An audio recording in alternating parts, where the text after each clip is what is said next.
Assalamualaikum warahmatullahi wabarakatuh. Perkenalkan, nama saya Johanna Priyandi. Saya dari Universitas Nurul Huda, Prodi Ekonomi. Di sini saya akan membacakan artikel PPT saya yang berjudul yaitu Pengaruh COVID-19 terhadap makroekonomi masyarakat Indonesia. Yang pertama yaitu latar belakang. Pandemi COVID-19 yang melanda seluruh dunia mengakibatkan terguncangnya perekonomian di seluruh negara, terkhususnya di Indonesia, yang mana berdampak pada semua sektor seperti pengangguran yang meningkat, melemahnya sektor pariwisata, melambatnya pertumbuhan produk domestik bruto, dan lain sebagainya. Yang selanjutnya yaitu tujuan. Tulisan ini bertujuan sebagai sarana pengetahuan dalam menyadari dampak yang disebabkan oleh bencana non-alam seperti COVID-19 terhadap perekonomian dunia dan dampak terhadap negara khususnya masyarakat. Yang selanjutnya yaitu metode penelitian. Metode yang dipakai dalam penulisan penelitian ini yaitu penelitian studi pustaka, yakni proses yang dilakukan penelitian untuk membaca sejumlah referensi yang erat kaitan dengan masalah yang dihadapi. Penulisan berupa karya orang lain seperti literatur, buku, jurnal, yang sebagainya, untuk dijadikan bahan tulisan yang utuh dan teratur. Metode pengumpulan data bisa dilakukan dengan berselancar di jaringan sosial media apapun share again seperti Google, Mozilla, Firefox, dan lain-lain. Dan yang selanjutnya itu hasil. Berdasarkan data Kementerian Ketenagakerjaan per tanggal 20 bulan April tahun 2020 lalu, terdapat perusahaan dan karyawan atau pekerjaan di sektor informasi yang terimbas COVID-19.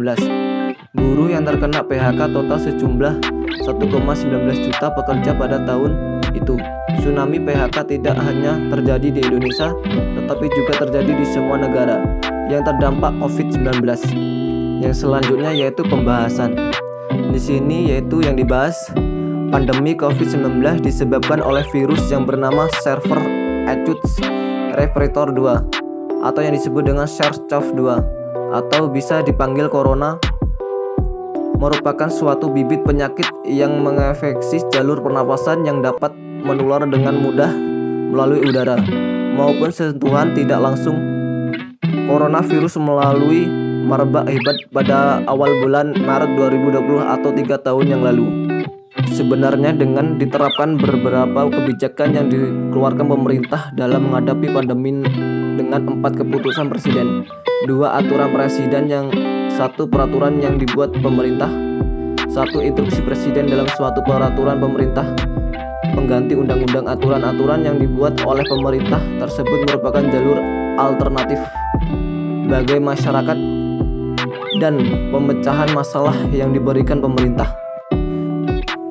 9 regulasi yang pemerintah terapkan adalah kebijakan penyediaan, penyaluran, dan blading tidak dilakukan.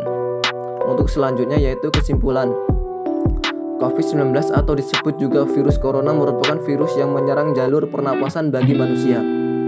Virus ini dapat dengan mudah menular ke orang lain dengan melalui udara atau bersentuhan langsung.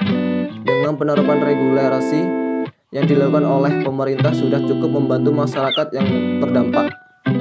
Kebijakan pembatasan sosial berskala besar berbagai dampak positif tetapi juga tetap terlepas dari dampak negatif. Peran pemerintah yang lain seperti penyusuran dan dana desa yang terdampak, social distancing, bantuan rutin, kartu prakerja yang diberikan. Tidak hanya itu, masyarakat juga bisa mengurangi dampak yang ditimbulkan COVID-19 dengan memanfaatkan lahan tak terpakai di sekitar pekarangan rumah berupa penanaman sayur, mayur, atau kerajinan tangan lain demi memenuhi kebutuhan sehari-hari. Cukup sekian, saya akhiri. Wassalamualaikum warahmatullahi wabarakatuh.